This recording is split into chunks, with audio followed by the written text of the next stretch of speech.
কুয়েটে দেখেন বৈষম্যবিরোধী ছাত্র আন্দোলনের 7 জানুয়ারি একটা কমিটি ঘোষণা করা হয়েছে।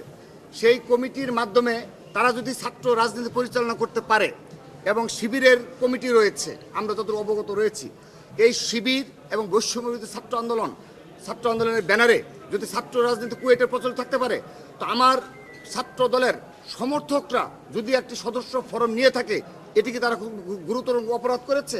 তাহলে কেন তাদের উপর এভাবে আমরা যে ভিডিও ফুটেজগুলো পাচ্ছি এখন, এবং সেই ফুটেজে দেখা যাচ্ছে যে বৈষম্য বিরোধী ছাত্র আন্দোলনের আহ্বায়ক, আমরা তাকে শিবিরের নেতা হিসেবেই জানি, এবং ক্যাম্পাসেও গতকাল যারা হামলা করেছে তাদের সবাইকে শিবিরের নেতা হিসেবে জানে। তারা সরাসরি গিয়ে হামলা চালালো এবং বিনা কারণে কোনো কারণ নেই। তো তারা যদি এই ক্যাম্পাসগুলোতে ছাত্র রাজনীতি চালু রাখতে পারে, সেখানে ছাত্র রাজনীতি কেন করতে পারবে না? এটি হলো আমাদের প্রশ্ন। যারা আহত হয়েছে সে যেই হয়ে থাকুক, জেনারেল স্টুডেন্ট যারা রয়েছে, এলাকাবাসী যারা রয়েছে, সবার যেন খোঁজ নেওয়া হয়। আমি আপনাদের এখান থেকে একটা আশ্বাস দিতে চাই, আমরা এখনও সেই জুলাই আগস্টের যে আন্দোলনের মাধ্যমে আমরা যে এক এবং ঐক্যবদ্ধ একটি ছাত্র সংগঠন হিসাবে সকল ছাত্র সংগঠনের সাথে এক এবং ঐক্যবদ্ধভাবে বাংলাদেশ বিনির্মাণের আমরা যে অঙ্গীকার করেছি, আমরা সেই ঐক্য বজায় রাখতে চাই। কিন্তু এই বৈষম্য বিরোধী নামধারী যদি প্রতিটি বিভিন্ন ক্যাম্পাসে, অল্প কিছু সংখ্যক ক্যাম্পাসে, যেখানে গুপ্ত সংগঠনের নেতা কর্মীরা ক্যাম্পাসে ছাত্র রাজনীতি থাকবে না বলে যে অপপ্রচার চালায়, এবং সেজন্য তারা যে গ্রাউন্ড ওয়ার্কগুলো করে সোশ্যাল মিডিয়ায়, পরবর্তীতে যখন তারা ব্যর্থ হয় এবং ছাত্র দলের জনপ্রিয়তা বলেন, অপর ছাত্র সংগঠনের জনপ্রিয়তা বলেন, যখন ব্যর্থ হয়, তখন দেখা যাচ্ছে তারা শিবির হিসেবে আত্মপ্রকাশ করে। উদাহরণস্বরূপ বলতে পারি, তিতুমির কলেজে আপনারা লক্ষ্য করবেন 7 আগস্ট থেকে তিতুমির কলেজের যে শিবিরের সাধারণ সম্পাদক, সে প্রতিদিন ওই তিতুমির কলেজ ছাত্র দলের তিতুমির কলেজের সাধারণ শিক্ষার্থীদের যে সোশ্যাল মিডিয়া গ্রুপগুলো রয়েছে, সেখানে তিনি ব্যাপক প্রচারণা চালাতেন যে এই ক্যাম্পাসে ছাত্র রাজনীতি থাকা যাবে না, এবং সেই জন্য তিনি অনেকগুলো কর্মসূচি পালন করেছেন। পরবর্তীতে এই কিছুদিন আগে যখন শিবিরের কমিটি ঘোষণা হলো, তাকে সাধারণ সম্পাদক করে শিবির কমিটি ঘোষণা করলো।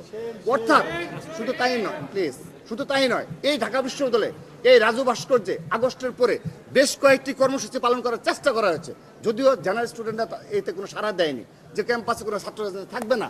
কিন্তু পরবর্তীতে শিবির যখন আত্মপ্রকাশ করলো, তাদের কমিটি ঘোষণা করলো, সেখানে দেখা যাচ্ছে সেখানে উল্লেখযোগ্য সংখ্যক এই যারা ক্যাম্পাসে রাজনীতি থাকবে না, তারাই শিবিরের নেতাকর্মী হিসেবে আবির্ভূত হচ্ছে। এরকম আমাদের বেশ কিছু ক্যাম্পাসে এক্সাম্পল আমরা পেয়ে যাচ্ছি। সাধারণ শিক্ষার্থীদের এত বোকা ভাবা ঠিক না। সাধারণ শিক্ষার্থীরা যথেষ্ট মেধাবী, সচেতন এবং রাজনৈতিক সচেতন রয়েছে বিদায় জুলাই আগস্ট সফল হয়েছে।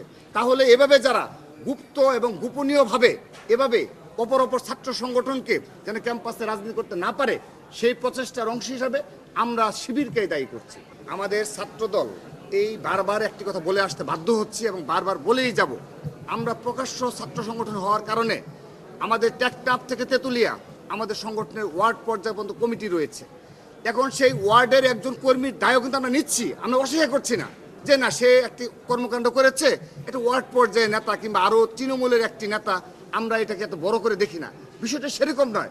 সেই বিষয়টি দেখবেন আপনারাই অনেক বড় করে মিডিয়াতে আসছে এবং সোশ্যাল মিডিয়া গ্রুপগুলোতে নিষিদ্ধ ঘোষিত কিংবা কেউ না কেউ এগুলোকে অনেক বড় করে দেখাচ্ছে। আমরা কিন্তু সেগুলোকে করছি না, আমরা কিন্তু সাথে সাথে ব্যবস্থা নিচ্ছি। আপনি যে প্রশ্নটি করলেন, দেখেন আমাদের লক্ষ নেতাকর্মী, আমরা সদস্য ফরম কতগুলো এই বিতরণ করেছি, এই আগামী 1 মাস পরে আনুষ্ঠানিকভাবে আপনাদের জানাবো, ডাটাবেস তৈরি করে যে ছাত্র দলের এই লক্ষ নেতাকর্মী। এখন সেখানে কিংবা একটা ছোট একটা ইউনিটে কিংবা কেউ যদি এই ধরনের কোনো প্রকার কোনো স্লোগান দিয়ে থাকে, আমরা তাকে তাৎক্ষণিকভাবে নিবৃত্ত করব, এবং আগামীতেও যদি এই ধরনের কোনো প্রকার কোনো এই আমাদের যেটা আমাদের সাথে যায় না, এবং আমরা একটা নতুন ধারা ছাত্র রাজনীতি চালু করছি, সেখানে এই ধরনের একেবারে লক্ষ নেতাকর্মীর মাঝে 1 কিংবা 2টা এক্সাম্পল আপনি দিতে পারছেন, আপনি উল্লেখ করেছেন, আমরা সেটাও পুরোপুরি নিরুৎসাহিত করি। এবং কখনো এই ধরনের স্লোগান না, এই ধরনের কোনো মানসিকতা আমরা পোষণ করি না।